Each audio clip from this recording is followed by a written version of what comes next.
Alright, hello everyone. Welcome to another lecture here in Psychometrics. For today, we are going to talk about, let me share my screen, types of psychological tests. This is one of the most important topics that students should learn, lalo na if you are going to deal with test development. This is the skill I want you to develop for this lesson. I want you to identify what form of test is appropriate to a certain situation or to a certain need. Kasi hindi lang tayo dapat bigay ng psychological test. What test the person should take must depend on the situation or the need of that person. Kailangan tatanungin muna natin kung ano ba yung reason kung bakit siya kukuha ng isang psychological test. The reason why the person will be taking a psychological test will determine what form of test should this person get. Kaya mahalaga na talagang given this skill that I want to teach you, we know the different types of psychological tests. Now, when we talk about types of psychological tests, this can be categorized into two. The first one is, there are psychological tests according to their forms, or sa Tagalog, porma.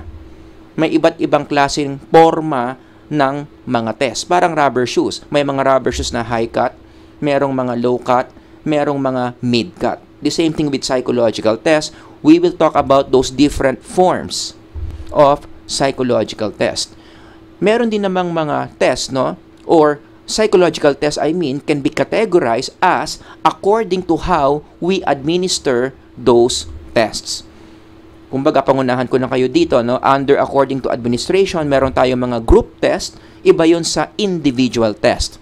And I hope your teacher in Psychological Measurement 1 have discussed the difference between those two types of psychological tests. Group test versus individual test. So, hindi na natin masyadong pag-uusapan yon because I want to focus more on the first one. We are going to talk about the different forms of psychological tests. The following are the 5 forms of psychological tests. May mga test na ang tawag intelligence test, iba pa yun sa achievement test, iba yan sa aptitude test, from personality test, from performance test.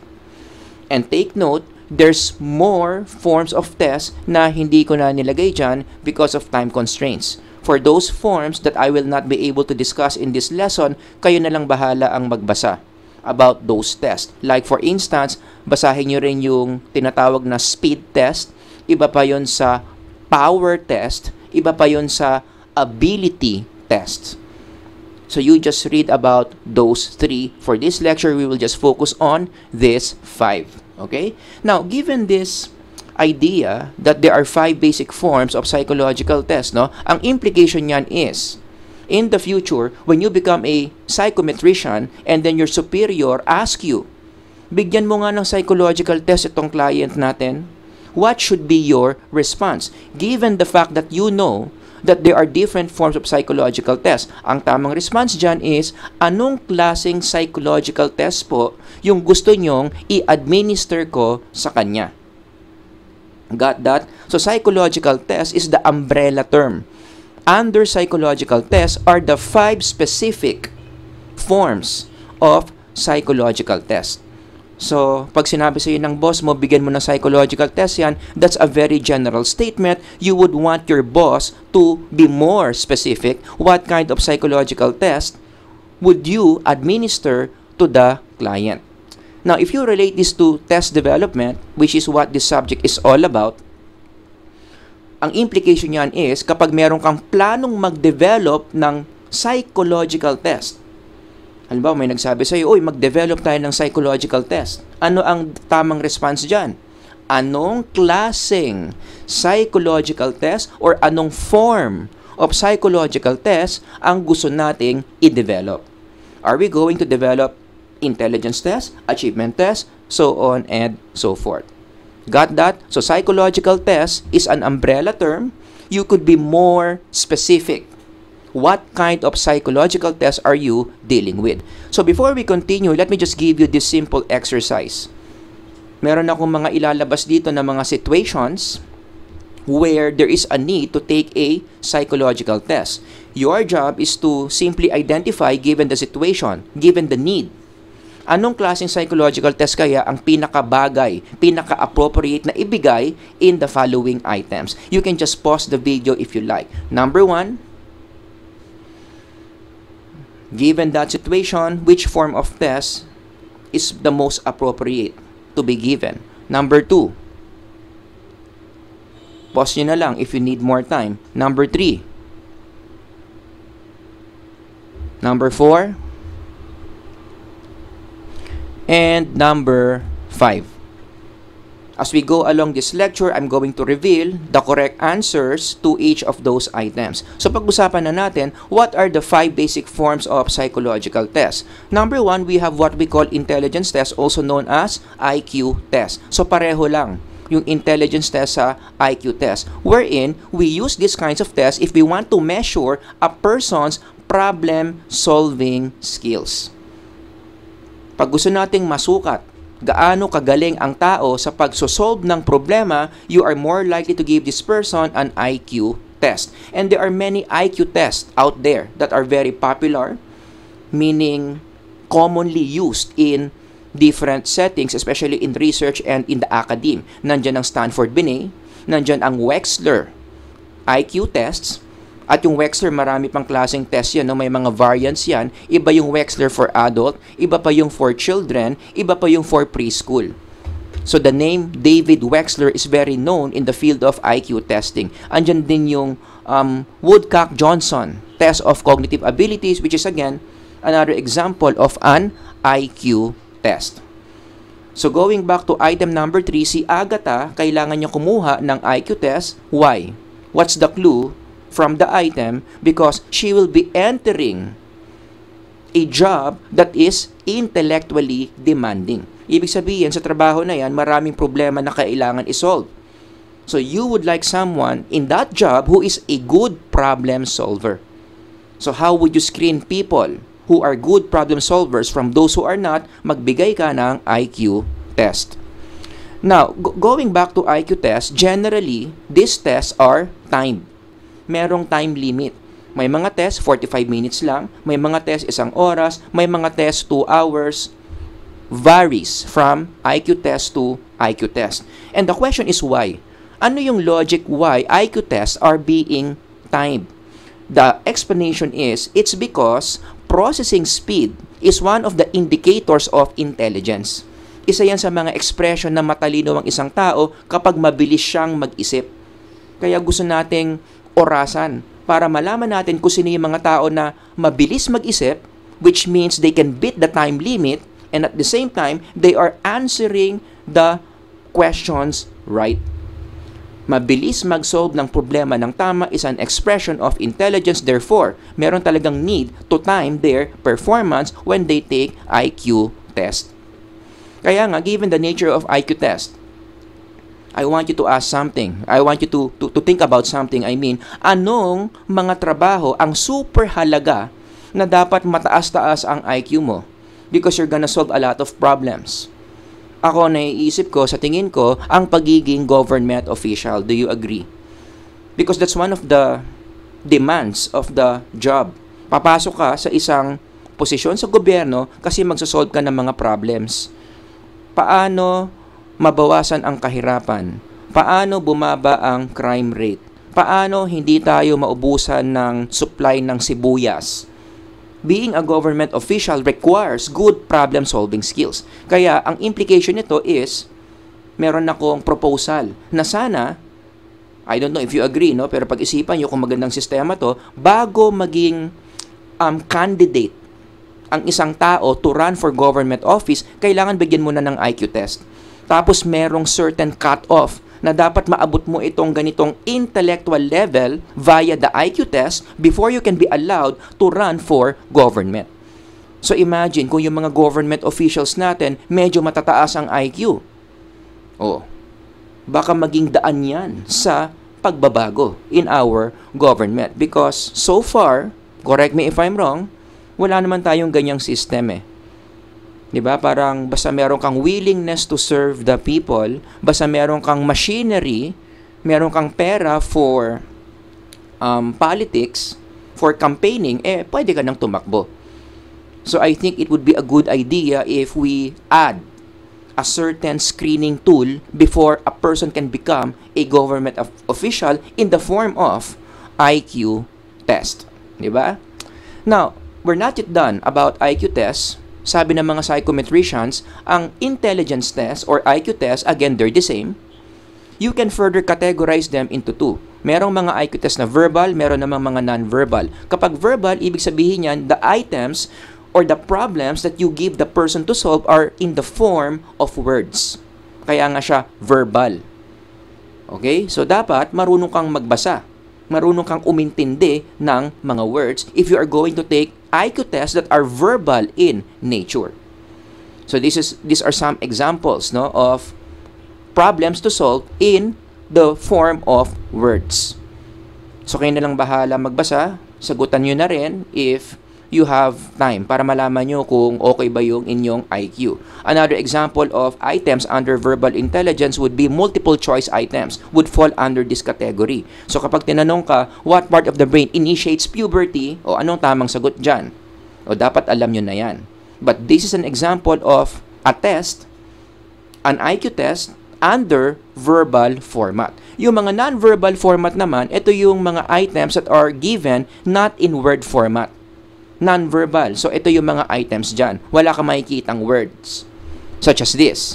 Mga non-verbal items yan. Another example would be this one. One example of a standardized psychological test or standardized intelligence test, I mean, na non-verbal talaga lahat ng items would be RPM. The Raven's Progressive Matrices. Lahat ng items dyan are non-verbal format such as the following. Ayan. So, you may ask, no? Why are we separating the verbal from non-verbal? Bakit kinakategorize pa natin yung mga tests as verbal and non-verbal? And some IQ tests combine both, by the way. May mga tests, kapag kinuha mo, meron siyang portion na verbal, may isa pang portion na non-verbal. For two reasons. Number one, because of literacy issues. Hindi kasi lahat ng tao marunong magbasa. So, in case the person who will be taking an IQ test does not know how to read or to write, ang alternative, bibigyan natin siya ng non-verbal items. Another reason why we separate verbal intelligence from non-verbal intelligence is that's the nature of intelligence, as confirmed by modern cognitive neuroscience. Sabi kasi sa literature, yung overall na katalinuhan natin nahahati sa dalawang klase ng talino. Merong tayong talino na verbal, meron din tayong talino na non-verbal. Pareho tayong meron yan. It's just that they differ in their strength. Some of us are better verbally, some of us are better non-verbally. And one interesting thing about this, no? According to modern cognitive neuroscience, our brain have different parts that are assigned according to these two kinds of intelligence. Meron tayong mga parts of the brain specializing in our verbal skills. Meron din tayong parts of the brain specializing in our non-verbal intelligence. Kaya kailangan talaga na parehong susukatin yan if you want to have a comprehensive picture of your own intelligence. Diba, ang analogy ko dito parang pagsusukat yan ng mata. Pag pumunta ka sa isang doktor, tapos ipapatest mo yung mata mo, hindi mo pwedeng sabihin na yung left lang yung itetest. Default yan. Parehong mata, dapat i-measure kung gaano kalakas. The same thing with intelligence. Hindi pwedeng verbal lang yung titignan mo and you ignore the non-verbal or vice versa. So most intelligence test, ang approach talaga is pareho niyang i-measure. Verbal intelligence, non-verbal intelligence. Although there are psychological tests, or should I say, there are intelligence tests that are primarily focused on verbal intelligence, there are tests that are primarily focused on non-verbal intelligence. Got that? Now, can you review for a specific topic coverage for an upcoming intelligence test? Pwede mo bang paghandaan ang isang intelligence test? Ang sagot dyan, hindi. Kasi when you are going to take intelligence test, wala ka namang specific coverage na dapat aralin. Kasi, in a typical intelligence test, you will be given random problems to solve anything under the sun. So, wala siyang specific topic coverage. Kung gusto mong paghandaan ng isang intelligence test, you focus more on your ability to solve problems in general. Pero wala kang pwedeng balikan, wala kang pwedeng gamiting specific topics, specific coverage to review para maipasa mo ang isang intelligence test. Now, let me just throw away an issue here in connection to IQ testing. Should we continue using IQ test? Because many psychologists in the field of intelligence are torn about this question. Kapag ang isang tao kumuha ng IQ test and then finally we get the score of that person, nakuha natin yung kanyang IQ, which is the unit of measure for intelligence, does this really represent how good the person is intellectually? Can we be sure na itong number na ito, itong 85 na ito, or itong 100 na ito, represents a person's overall level of intelligence? Should we continue using IQ test? Ang general consensus ng mga psychologists and psychometricians in this issue is, oo naman. Mahalaga pa rin na kumuha tayo ng mga IQ test, but we have to have the correct perspective whenever we deal with scores that we get from IQ test. Una, dapat yung score na nakukuha natin from IQ test, we apply it in the present tense. Anong ibig sabihin nun? Kapag nakakuha ka ng IQ score, let's say 85, ano dapat ang assumption mo doon sa tao? Yung current ability niya to solve problems, which is 85, is applicable right now. That's how good that person is in solving problems. IQ of 85. Hindi mo pwedeng gamitin yung IQ of 85 to judge the person's past or to even predict the person's future. Stay ka lang sa present. Currently, today, or the next few days, this person's ability to solve problem is at 85. Another thing that we have to remember other than present tense, no, given the IQ score, we should also expect, or we should also be open to the idea that the person's IQ ability can still change in the future. Hopefully, for the better. Kasi according to the literature, that's one of the nature of intelligence. Pwede pa siyang magbago. Pwede mo pa siyang palakasin. So kung mababa ang IQ mo, sabihin natin 78 lang. Meron pa bang paraan para tumaas-taas naman yung IQ mo? According to the literature, meron. Merong mga cognitive exercises, may mga cognitive interventions that when you do, can increase your overall level of IQ. Kaya nga going back to that slide, hindi mo pwedeng sabihin na kapag ang IQ niya ngayon 85, hanggang tumanda na siya, 85 na lang ang IQ niyan. Because if that person decides na gusto niyang tumaas yung IQ niya at nag-undergo siya ng mga exercises to improve IQ, that's very possible to happen. Also, let's not forget, it's okay to use IQ test. But we should not use IQ scores to determine a person's future success. Because that is a very common practice in our culture. Lalong-lalo na kapag high school or elementary, di ba? And a lot of teachers are guilty of this. Kapag nakita nila yung estudyante nila mataas ang IQ score sa mga IQ tests, they assume bright future ahead. Pero yung mga estudyante nila na lagpak sa mga IQ tests, they assume the future is not so bright or this person has no future. Wala itong mararating. Hindi dapat ganon. Kasi nga, going back to the previous point, no, dapat ang IQ score present tense. Don't use IQ score to predict how successful a person will be. Because studies after studies have shown that a person's IQ score in a specific time is a poor predictor of what this person will be in the future. To support that claim, no, may sinabi dito si Robert J. Sternberg, one of the experts in the field of intelligence, to demonstrate kung paano ba tong sinasabi ko na to, that your IQ score right now does not determine how successful your life become in the future. So sabi ni Sternberg, if you read his words here, pinagyayabang niya, hindi naman pinagyayabang, pero pinagmamalaki niya, enumerate niya yung mga high achievements niya. And he is one of the best psychologists of all time, I would say. Ayan yung kanyang mga credentials, full professor, ang dami mga articles na ginawa, ang dami pa niyang mga theories na siya ang gumawa in psychology that up until now we talk about it. big-time psychologist. So given these achievements by Sternberg, you would more or less predict his past. Siguro, si Sternberg noon, nung kumukuha ng mga IQ test, ang tataas ng mga IQ scores. That may explain why he's like this. If that's the way you assume, sabi ni Sternberg himself, mali yung assumption mo. Because he revealed that during his younger years, he kept on failing IQ test.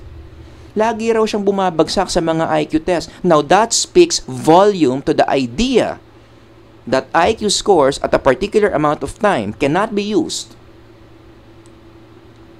to give us certainty kung ang isang tao magiging successful or hindi in the future. Again, classic example, Robert J. Sternberg. Bagsakin sa IQ test, pero fast forward, okay naman siya intellectually. In fact, more than okay. He's a master in the intellectual level. But that was not predicted by his IQ score when he was a kid. So let's not use IQ scores to predict how successful a person will become. Sternberg continues, let me read for you, just as low scores on tests of inert intelligence don't preclude success, neither do high scores predict it. Kung baga, using the language of correlation, your overall IQ has a very poor correlation with how you will do in life in the future. Wala silang masyadong relationship. Ang isa pang magpapatunay na totoo ang sinasabi ni Sternberg, ang isa pang matalinong tao, si Bill Gates. All of us would agree that Bill Gates is smart. He's so smart.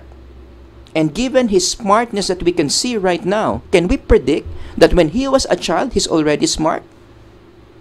Ang sagot, hindi. Because just like Sternberg, Bill Gates did not do well in his intelligence scores when he was younger. Diba sinabi niya sa quotable quote niya, nung younger years niya, bagsak siya sa mga exams. And exams are good indicators of intelligence. So hindi mataas ang intelligence niya during those times. But fast forward, na-invento niya yung Microsoft, became very successful, naging big time siya. Again, ano ang message nito? Yung IQ score mo at a particular period of time cannot be used to determine what will happen to you in the future. Si Bill Gates nung maliit pa, bagsakin. Pero, in the future, ano nangyari? Naging owner ng Microsoft. Another problem about IQ that psychometricians and psychologists are discussing is the way we define IQ in today's society is very academic and it's very narrowly defined. Ibig sabihin ng too academic, yung sukatan natin ng katalinuhan ng tao based on academic standards. Matalino ka kapag pasado ka sa mga test. Matalino ka kapag magaling ka sa oral exam. Matalino ka kapag mataas ang CGPA mo. In connection to that, the way we define IQ today, it's very narrow. Yun lang yung standard natin. We overestimate a person's intelligence based on their ability to deal with words and numbers. Paano naman yung mga tao na hindi masyadong magaling sa words and numbers? Kasi yung intelligence nila, ibang forma. Hindi pang word, hindi pang numbers. This is where Howard Gardner enters the picture. Kaya niya ginawa yung multiple intelligence theory to deal with that issue. That intelligence is narrowly defined. So ang ginawa ni ang ginawa ni Gardner, he expanded, he exposed us to the other forms of intelligences that must also be valued and enhanced. Huwag tayo puro verbal linguistic at mathematical lang. May mga tao hindi magagaling sa dalawang yan kasi magaling sila sa iba pang forma ng intelligence. Bodily kinesthetic, naturalist, you already know this in your general psychology class. And speaking of Howard Gardner and his multiple intelligences theory, I highly recommend, dahil mga psych majors kayo, basahin nyo yung libro ni Gardner entitled Frames of Mind. Specifically, he discussed the nuances, the details of the multiple intelligences theory. Huwag kayong gagraduate ng Lasal na meron kayong psych degree nang hindi nyo pa nabasa yung Frames of Mind ni Howard Gardner. It is one of the classics in the field of psychology. Alright? So, before we leave the IQ test, again, ang pinaka-message ko lang in this part of our lecture is IQ test must only be made for immediate decisions. Like for example, you want to decide who will be entering a certain school. O, kaya nagbibigay ng IQ test sa mga entrance exams. Sino kaya yung mga estudyante na makaka-withstand, makakayanan yung academic demands in the university? Ano yung mga current skills nila ngayon? Current problem-solving skills nila ngayon? Yan. Bigyan mo ng IQ test, okay lang yon. Pero once you get their scores, let me repeat myself, wag mong sabihin, wag mong i-assume na yung mga nakakuha ng mababang IQ score, walang future sa eskwelahan mo. For all you know, baka yung mga mababang IQ score, sila pa yung maging magaling in the future. O basta, ang point ko lang dito, IQ scores must only be applied in immediate decisions in a person's immediate context. Don't use it as a crystal ball. Sa Tagalog, huwag mong gamiting bolang kristal. Yung IQ scores, nababasahin mo yung future niya based on the score this person got today. Maliwanag. So, mahabang usapin talaga yung IQ test, but given all those things, I hope mas naintindihan nyo na ang IQ test. Now, let's move on to number 2, achievement test. You give these kinds of tests if you want to measure a person's past learning. Going back to the items, yung number 3, dapat ang kukunin mo dyan, yung number 1, ang kukunin mo dyan is achievement test. Yan ang dapat kukunin ni Sofia.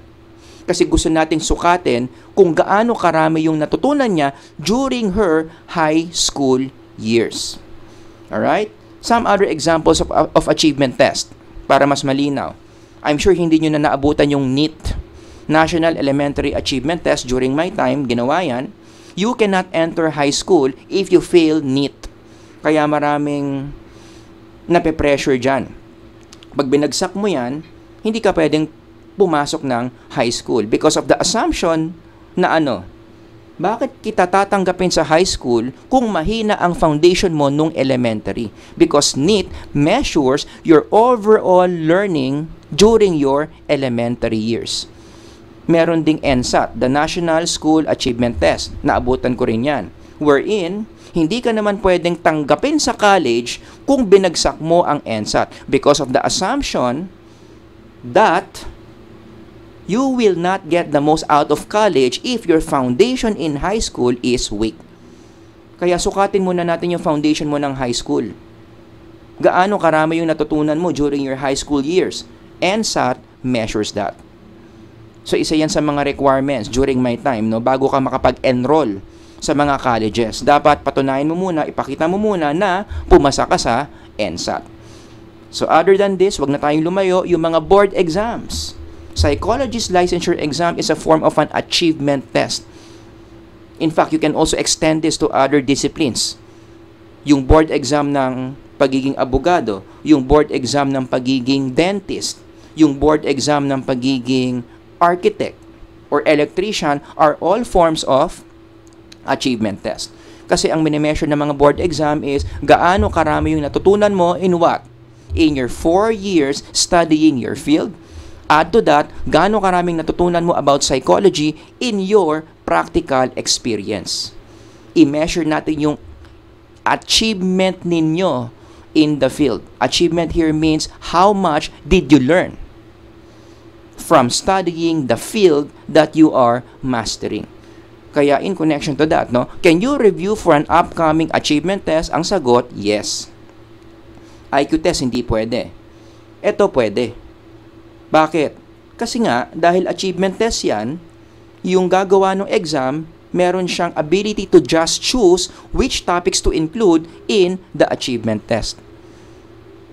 In high school language, ang tawag dyan, pwede mong hingin yung pointers for review. If you remember your high school years, kapag si teacher mag-a-announce na next week periodic exam na, ano yung unang tinatanong ng mga estudyante? Ma'am, sir, ano po yung pointers for review? Ano po yung mga topics na dapat yun yung aralin namin kasi yun yung items na maraming lalabas? Got that? So you can prepare for an achievement test by asking for the topics that will be included during an achievement test. In the context of board exams, ang tawag dyan is the table of specifications. Ito nilalabas ng PRC. Ito raw yung mga topics na dapat aralin ng mga taong kukuha ng psychometrician board exam. Ayan, yung numbers 1 to 6. Ang tawag dyan, table of specifications. So that means in the board exam, the items will revolve around these topics. At pwede mong paghandaan yan. Kaya yung mga may plano dyan na mag-board exam, i-download nyo from the PRC website yung table of specifications. Kung anong mga topics ba yung kasama under each of the major subjects you're gonna take in the field of psychology. Maliwanag. Number 3, may tinatawag din tayong aptitude test. Ito yung mga test na binibigay natin if we want to measure a person's altogether with potential. The main question we want to answer here is, do you have the prerequisite skill to be good in a certain field? In a more popular language, do you have what it takes? Meron ka na bang mga prerequisite skills bago ka pumasok sa isang discipline? And the assumption is, as you can read on the slide, the assumption is, kapag meron kang prerequisite, meron kang potential, meron ka ng foundations sa isang field of knowledge, most likely, magiging magaling ka sa field of knowledge na yan. Got that? Yan yung nature ng aptitude test. We measure potential. O, para mas maging malinaw sa inyo kung anong use ng aptitude test, halimbawa, meron tayong imaginary test. Dito. Engineering aptitude test. O, what kinds of items are you expecting from this aptitude test on engineering? Again, anong mini-measure dito? Potential. So, anong gustong tanong or anong tanong yung sinasagot natin dito, may potential ba ito na maging engineer? So anong klaseng mga items yung ibibigay natin dyan? Definitely not about engineering. Got that? Hindi natin siya tatanungin ng anong definition ng engineering. Hindi natin siya tatanungin ng anong pinagkaiba ng mechanical engineering sa chemical engineering. Hindi natin siya tatanungin ng principles of engineering. Why? Because those questions I've given assume that a person is already done studying engineering. So yung mga tanong na binigay ko kanina are under achievement test. Pang-achievement test yun ng engineering. Aptitude test to. Anong mini-measure? Yung potential. May potential ka ba na maging magaling na engineer? Do you have the prerequisite skills to be a good engineering student? So anong mga items yung itatanong dyan? Most likely, not directly about engineering kasi nga hindi pa nga sila nag-i-engineering, wala pa silang subject under engineering, but do they have the skills needed to be a good engineering students, specifically trigonometry or calculus? So yan yung mga items na i-expect mo sa isang engineering aptitude test. Trigonometrical problems and calculus problems, because these are the prerequisite skills para more or less mag-achieve ka as a future engineer. Another example would be medical aptitude test. O, anong klase mga items yung makikita nyo dyan? Tatanungin ba natin yung test taker kung anong definition ng medicine? Tatanungin ba natin yung test taker kung anong gamot sa hypertension? Tatanungin ba natin yung test test taker kung anong antibiotic yung kailangan given a certain infection? Ang sagot sa mga questions ko, hindi. Because all those questions again assume that you are already done studying medicine. Hindi pa nga. Papasok ka pa lang as a med student. So anong mga items ang dapat itanong in a medical aptitude test? Items that will measure more or less, do you already have the foundation of being a good medical student? At ano yung mga foundations na yan? Your foundation of biology, chemistry, anatomy. Kaya yung mga items dyan tungkol sa biology, chemistry, and anatomy. Ang assumption, kapag mataas ang score mo sa aptitude test na yan, malaki ang tsansa na magiging magaling kang doktor in the future. May potential kang maging doktor. Now, in the popular culture, yung show na The Voice Kids, di ba? Ang idea niyan, if you come to think of it, it's a form of aptitude test. Kasi yung mga bata na sumasali dyan, ang purpose is i-identify yung mga bata na merong maging potential na maging pop star. Kaya yung mga bata na nananalo in this competition, after nila manalo, hindi pa sila pop star. Anong gagawin sa mga batang nananalo dyan? Ito yung mga bata na mataas, pinakamataas ang potential na magaling pop star, na maging magaling na pop star. After they win this, they will be undergoing training. Yun na, pag-aaralan na nila kung paano maging pop star. But at this point, yan, nung nandun pa sila sa The Voice Kids, potential pa lang yung mine-measure natin. Hindi natin hinahanap kung sino ang pinakamagaling na pop star. Kasi nga, wala pang pop star sa mga bata dyan. Gusto lang natin malaman sino ang may potential na maging pop star. Okay? So, note the difference between achievement and aptitude test. Para lang meron kayong contrast. Achievement test measures your past learning. Gaano karami ang natutunan mo. Aptitude test measures your potential. Magiging magaling ka ba in a certain field of knowledge. Kaya under number 2, si Albert kukuha ng aptitude test. And if you notice, yung mga red words dito, another use of aptitude test is to help students in senior high school to choose what is the right course for them. Kaya during senior high school years, dyan maraming pinapa-administer na aptitude test. For what purpose? To help students guide. Or to guide students, to choose what's the right course for them. Siyempre, ang assumption, pipiliin mo yung course na mataas ang potential mo na mag-achieve sa course na yon. So, yun ang use ng mga aptitude test, especially in the education setting. Number 4, may tinatawag din tayo mga personality test. Ano ba ang mini-measure ng mga personality test? 5. Emotional, motivation, interpersonal, attitudinal, and behavioral. So, if you want to measure any of this, then most likely, you're gonna give this person a personality test. Some examples of personality test includes MBTI, Neo-PIR, at marami pa akong hindi na ilagay dyan. Personality tests are also called non-objective test. Bakit siya tinawag na non-objective test? Anong kabaliktaran ng objective? It is subjective. The reason why it's called non-objective test is because there is no right or wrong answer in these tests. Kaya hindi ka pwedeng bumagsak sa isang personality test. Huwag mo sabihin na malungkot ako ngayon kasi bumagsak ako sa MBTI. Hindi ka babagsak sa MBTI.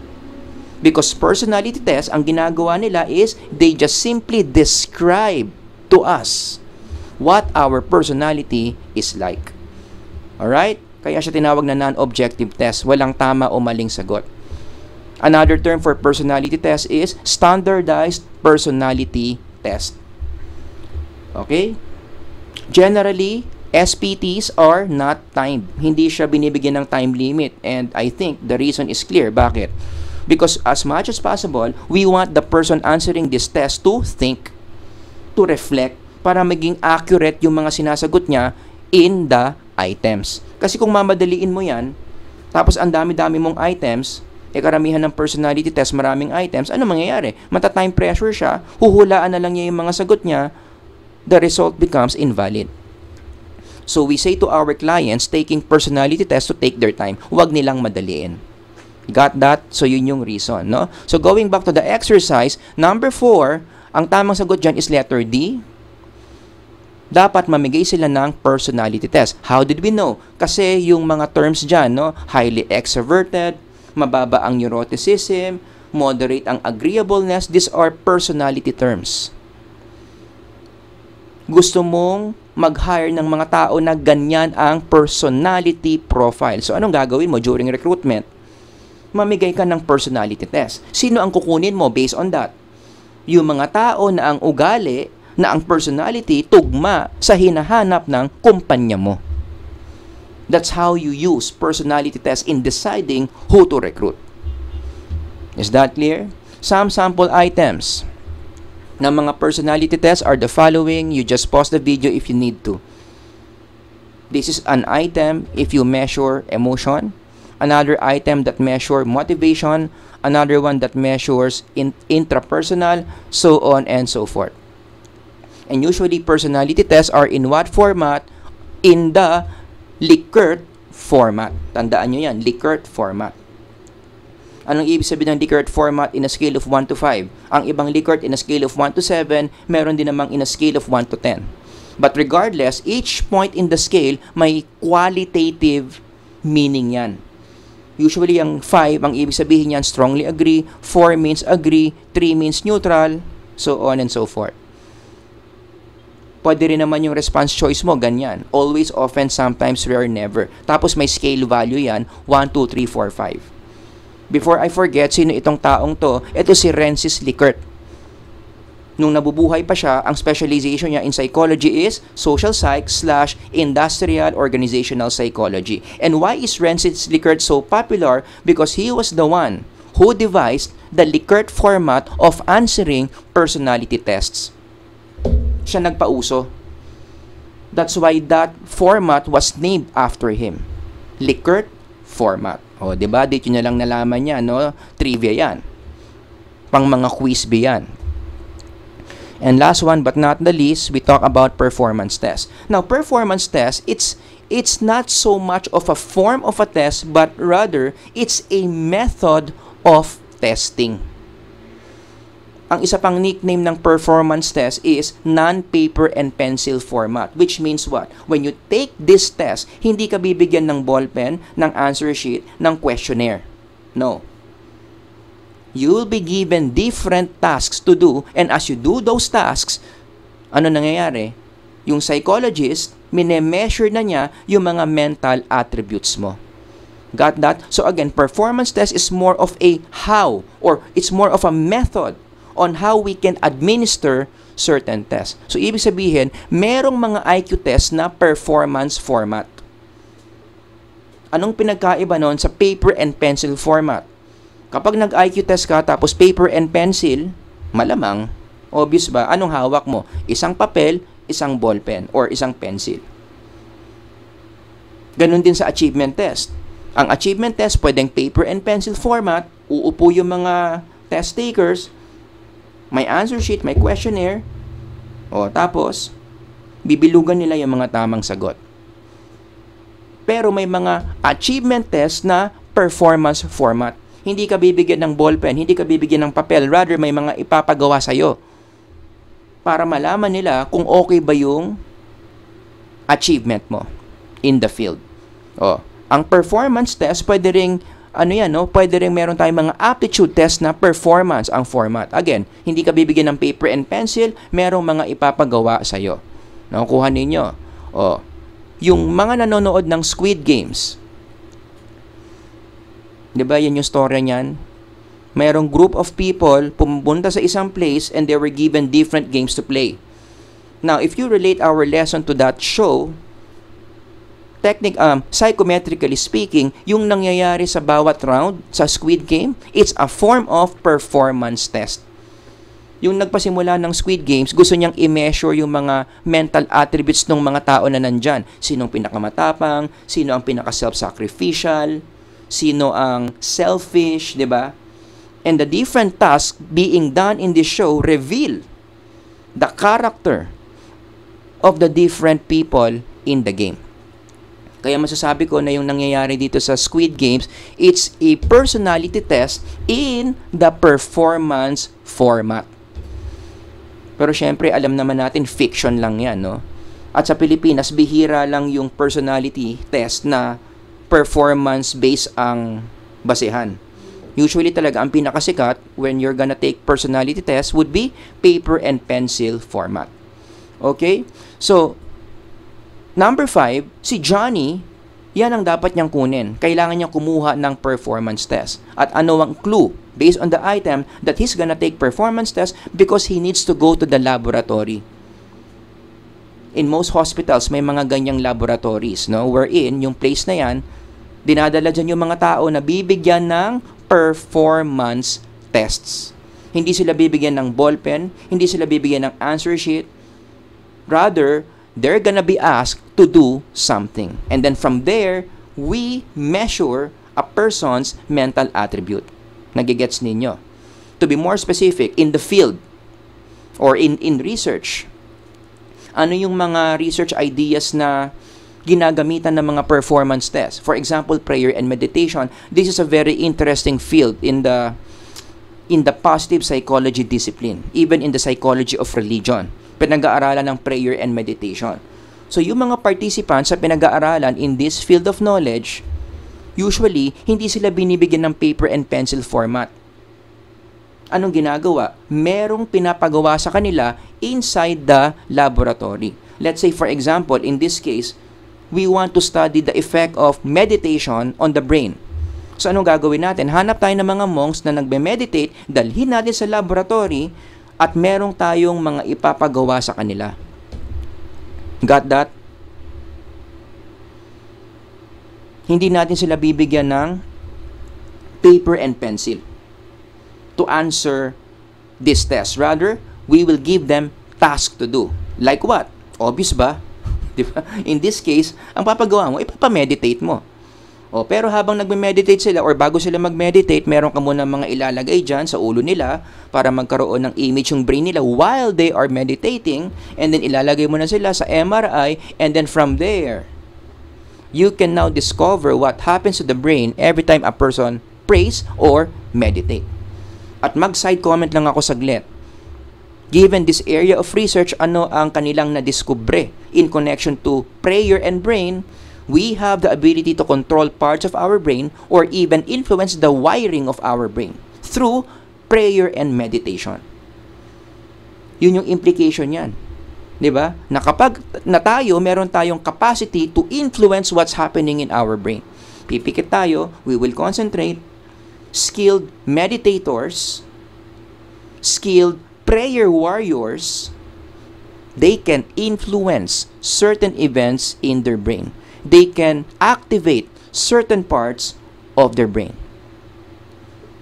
Yun yung conclusion dyan. At ang laki ng implication yan, especially in the field of psychology, to be more specific in the way we should see the psyche. Given these studies, given this performance test, ano ngayon ang alam natin? That it's the psyche that controls the brain, not the other way around. Naging questionable na yung materialistic psychology wherein it believes that all our psychological experiences are based on biological reasons.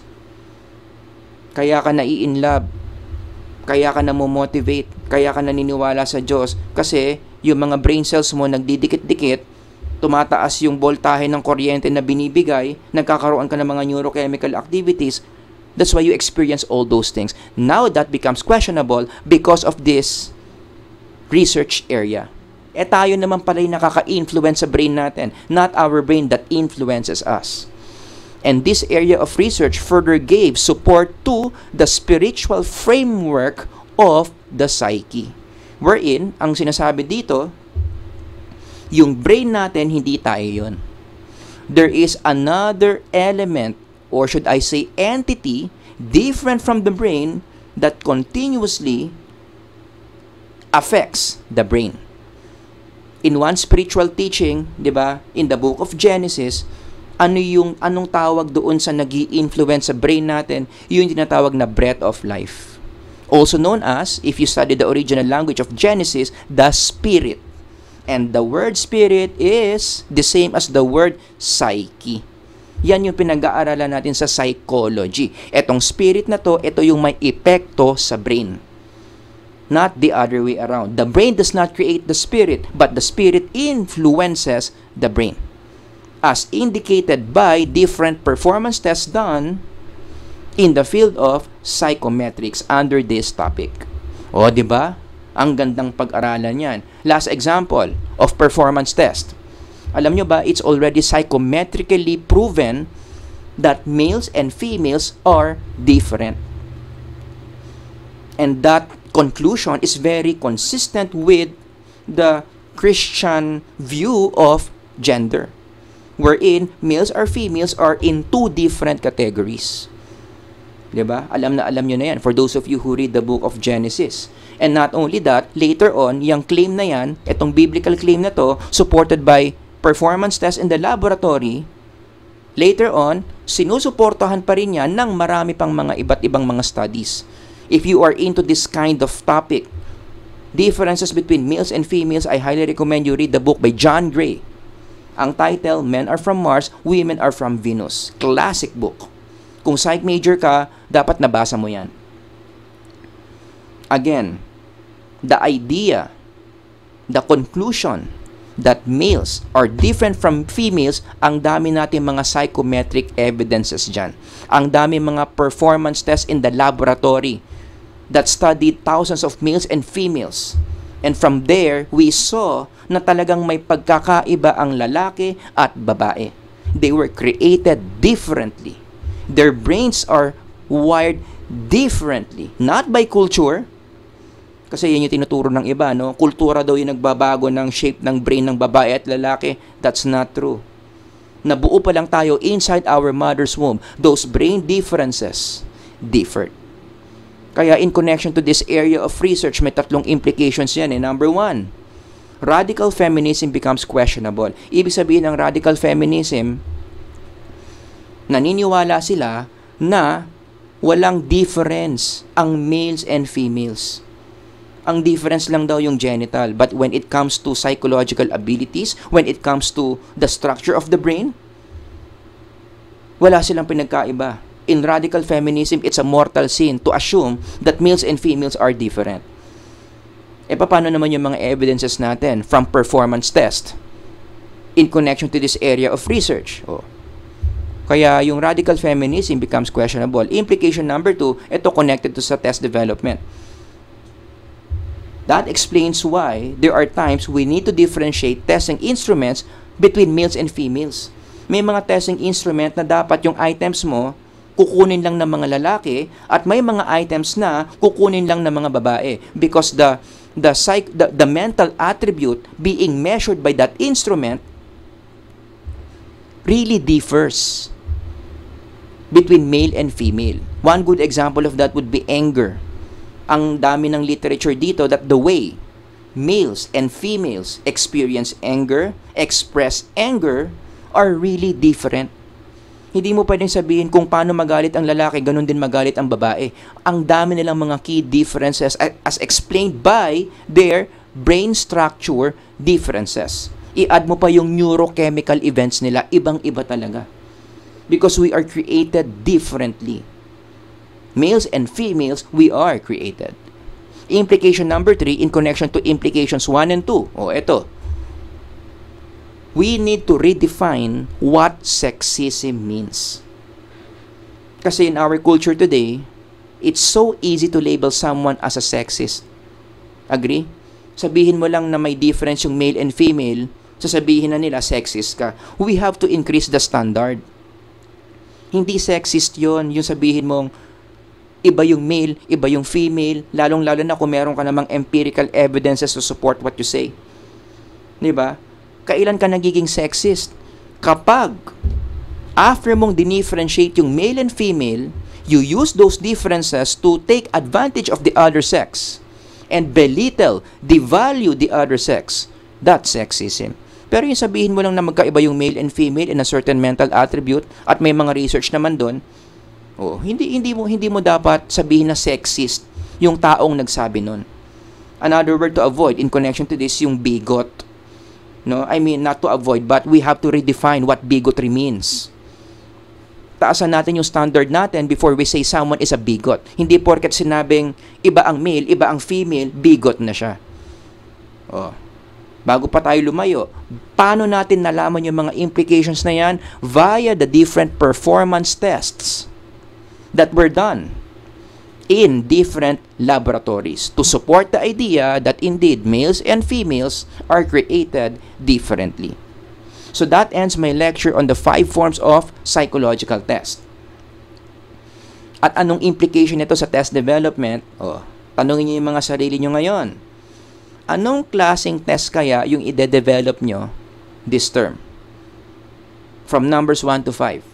Ako, ang suggestion ko, and I highly recommend, quote-unquote highly recommend, pero pipilitin ko talaga kayo na ito na lang gawin ninyo, no? Lahat kayo, mag-aim kayo na gumawa ng personality test. Please lang, wag na kayo gumawa ng IQ test, mahirap yan. The process is very tedious.